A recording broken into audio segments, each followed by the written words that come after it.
Well, hello. This is going to be the last installment of these videos. Um, Now we have all our effects, or, well, our mats and everything applied, blah blah blah. They're basically in a good place. I did find out how to apply multiple effects. In order to do that, you go into segment mode by either clicking lift override or extract splice in. Once you're in segment mode, you just double click on it. It opens up this, I'm not exactly sure what that is, and then you can apply another effect to that. I'm not sure if you can, and you can go even further with that. You can do infinitely many things. So, there you have it. I guess those would be considered sub-video tracks. Sub-tracks, or, well, whatever. So there we are. Now we have our nice, neat, finished timeline with everything in it. Oh yeah. So now, what do we do with it? Well, if I had a video deck, or if I were to go to the School of Filmmaking and connect my computer to a video deck, well, first, actually, pretend I didn't say that yet. First, I have to see this red line here above the clip. That means these are not rendered. So in order to render them, I'll make an in point at the beginning, all the way to the end, make an out point, and then I'll go up to clip, do a render into out.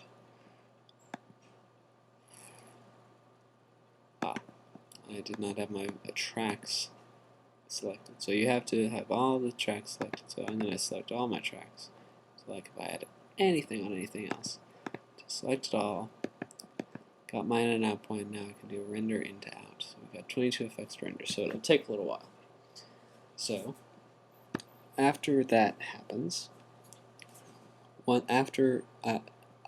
render later in, but I'm going to explain what I'm going to do.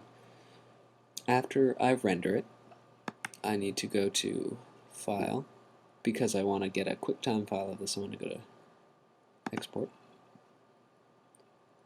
Then let's save it in DMA as in night.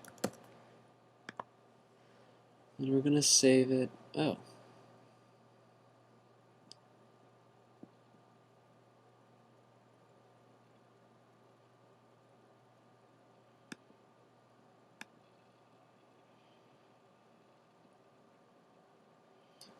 I'm going to export it as a QuickTime movie. So we do send to QuickTime movie. So I imagine it's going to take, well, anyway.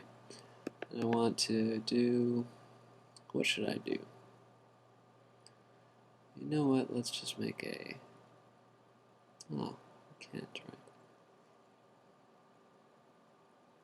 Let's make an Apple ProRes version of it. I like to keep my archived video in ProRes. So I'll do ProRes, high quality, all that jazz, size, current size, alright, sound, yes. We want it at 48 kilohertz.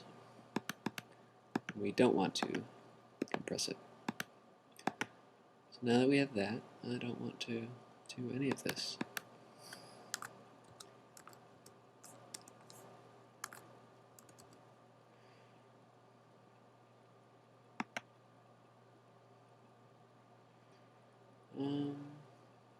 Sure. And this is, so then,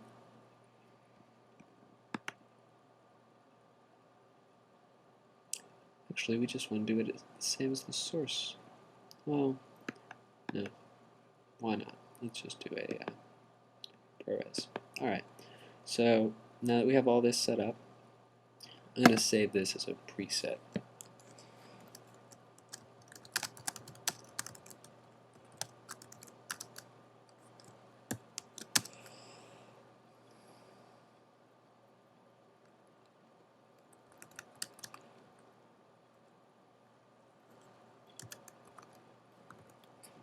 Alright, So now we've saved this setting, and we're going to save the movie as inthenight.mov with that preset. So now I'll be able to just do that whenever I feel like doing it. Alright, so then we'll click save, and then we'll have our nice, beautiful QuickTime file. But first we have to render it. So I'm sad to say this is farewell.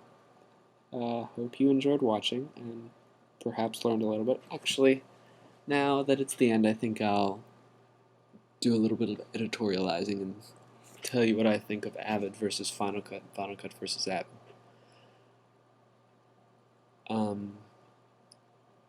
The interfaces are incredibly different. Though they are very similar, they are incredibly different. Final Cut, as you can see, has 4 windows, same way that Avid has basically 4 types of windows at least. They have the bins, the timeline, the viewer, the canvas, as Final Cut calls it. They just call it the composer with the in and the out window. Final Cut can have multiple timelines open at the same time, which I imagine actually Avid should be able to do, but I'm not sure exactly how to do that. There's just extreme differences. Final Cut is always,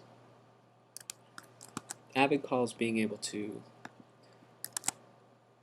being in segment mode, when you can move around these things just freely. Final Cut is constantly in segment mode. It's just set up generally so that it can stay in segment mode, so that you're always able to move things around and keep them mobile, so you're movable.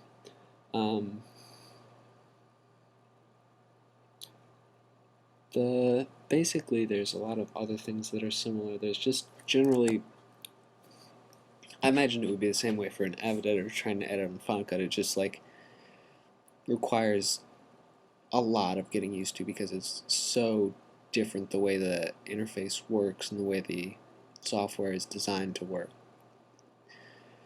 Avid is for the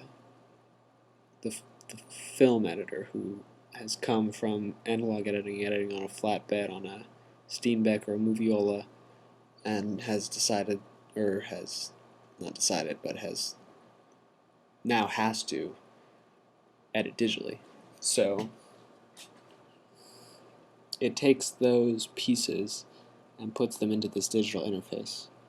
Final Cut does some of the same things. It's just, to me at least, it's much more intuitive. I was able to pick it up much faster than I was able to pick up Avid, or at least what I know of Avid at this moment, which is still considerably less than I know about Final Cut. But anywho, so that's my 2 cents. I think they're both probably just as good tools for each other, just Avid takes quite a bit more learning. But I imagine once you got to know it, as I know many people that know Avid and swear by it, so it must be good enough. And they're good editors anyway. So, there you have it. And now, I must bid you farewell. Alright, goodbye.